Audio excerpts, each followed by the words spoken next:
Kisah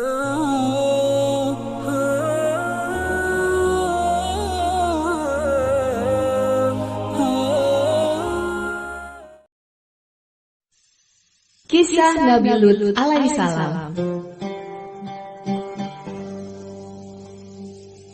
Nabi Lut alaihissalam adalah keponakan Nabi Ibrahim alaihissalam. Keduanya diangkat oleh Allah SWT sebagai nabi pada masa yang sama. Mereka sempat tinggal bersama di Palestina. Kemudian saat terjadi bencana wabah penyakit, mereka pindah ke Mesir dan memiliki usaha peternakan yang dikelola secara bersama-sama.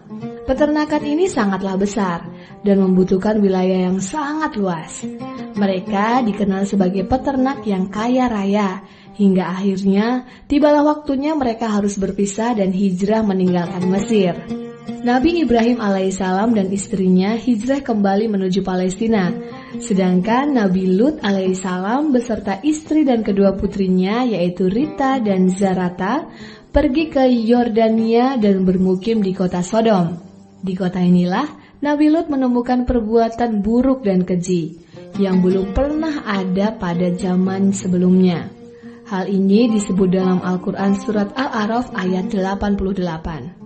Masyarakat kota Sodom gemar melakukan tindakan kurang terpuji seperti mencuri, menipu, berbuat onar, membunuh, dan berlaku maksiat. Mereka juga memiliki ketertarikan yang menyimpang, yaitu laki-laki menyukai laki-laki sedangkan perempuan menyukai perempuan. Allah SWT memerintahkan Nabi Lut untuk menyadarkan penduduk kota Sodom dan juga Gomorrah, namun para penduduk menolak bahkan menentang dan minta didatangkan azab jika ajaran Nabi Lut memang benar. Nabi Lut betul-betul pusing memikirkan kaumnya. Semakin hari, perilaku menyimpang dari kaum Sodom semakin menjadi-jadi. Setiap kali berdakwah, Nabi Lut selalu diusir dan diancam. Hal ini membuat Nabi Lut sangat sedih. Di tengah kegundahan hatinya, Nabi Lut menceritakan hal ini kepada istrinya. Namun sang istri tidak peduli, malah menganggap hal yang menyimpang tersebut sudah menjadi adat dan kebiasaan masyarakat yang sudah berjalan lama dan menjadi lumrah di kota Sodom, sehingga tidak perlu dipermasalahkan lagi. Ia juga menyarankan Nabi Lut untuk tidak mencampuri urusan orang lain. Istri Nabi Lut tidak tahan keluarga mereka dibenci oleh seluruh penduduk di kota Sodom. Nabi Lut berpikir bahwa satu-satunya cara untuk mencegah penyebaran perilaku suka sesama jenis itu ialah dengan azab.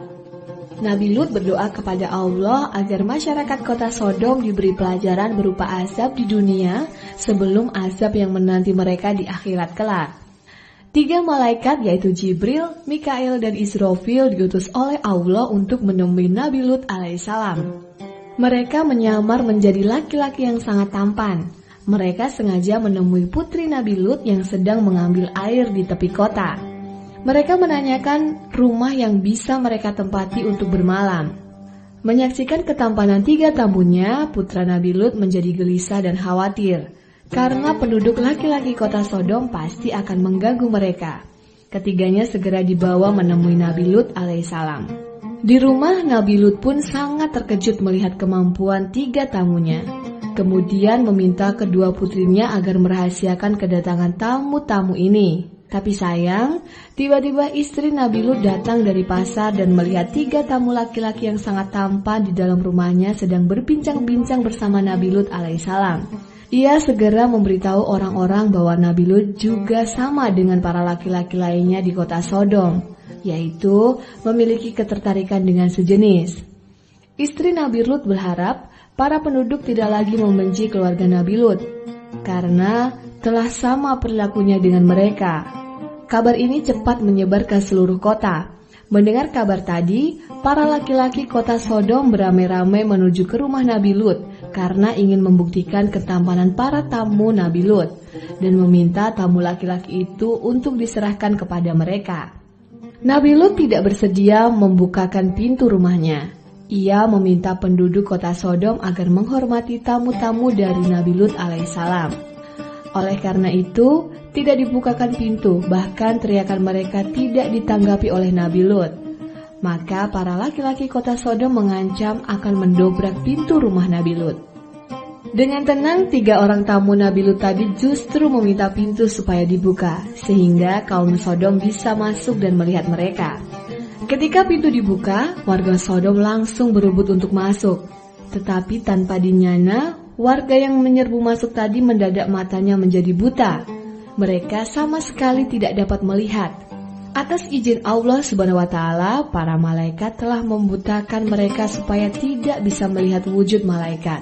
Kepada Nabi Lut, para malaikat menjelaskan bahwa kedatangan mereka sebenarnya untuk menjawab doa Nabi Lut alaihissalam. Akhirnya, Nabi Lut menyadari bahwa tamu-tamunya bukanlah orang sembarangan. Mereka adalah para malaikat utusan Allah Subhanahu wa Ta'ala. Allah secara tegas memerintahkan Nabi Lut agar meninggalkan rumahnya tanpa menoleh sedikit pun ke arah kota Sodom. Hal ini karena azab Allah akan segera didatangkan. Larangan menoleh atau berbalik ke kota Sodom akan membuat mereka ikut celaka terkena azab. Setelah mendapat perintah ini, Nabi Lut dan keluarganya beserta orang-orang yang percaya kepada Nabi Lut beranjak meninggalkan kota. Tepat pada waktu subuh datanglah 3 macam azab. Yang pertama, terdengar suara yang sangat keras dan dahsyat dari langit yang menjadi gelap. Petir menyambar-nyambar tanpa henti, kemudian hujan batu menimpa semua wilayah di kota Sodom. Batu-batu tersebut sangat panas dan berjatuhan dari langit.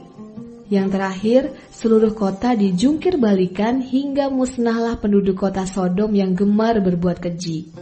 Surat Asy-Syura ayat 170 sampai dengan 173 menyebutkan, lalu kami selamatkan ia beserta keluarganya semua, kecuali seorang perempuan tua, istrinya yang termasuk golongan yang tinggal. Kemudian kami binasakan yang lain dan kami hujani mereka dengan hujan batu. Maka amat jeleklah hujan yang menimpa orang-orang yang telah diberi peringatan itu. Saat Nabi Lut alaihissalam beserta keluarganya dan pengikutnya meninggalkan kota Sodom, istri Nabi Lut melanggar syarat dari Allah untuk tidak menoleh ke arah kota. Ia tidak bisa menahan keingintahuannya dan menoleh ke arah kota Sodom. Tiba-tiba tubuhnya kaku menjadi batu dan pecah berantakan saat tertimpa batu bola api dari langit. Istri Nabi Lut pun ikut binasa bersama kaum Sodom. Kota Sodom beserta segala keburukannya hancur rata dengan tanah, terkubur selama-lamanya. Dalam surat Ar-Rum ayat 3, bahwa di sekitar Laut Mati disebut sebagai lapisan bumi yang paling rendah. Laut Mati ini ada setelah terjadi gempa besar pada masa Nabi Lut alaihissalam. Rombongan Nabi Lut tinggal untuk sementara waktu di sebuah gua yang terdapat di Gunung Gaur. Gunung ini berada di dekat Laut Mati. Semoga kisah Nabi Lut ini dapat menjadi pelajaran bagi kita agar tidak melakukan hal-hal yang sama dengan kaum Sodom yang dapat membuat murka Allah Subhanahu wa Ta'ala. Demikian kisah Nabi Lut alaihissalam.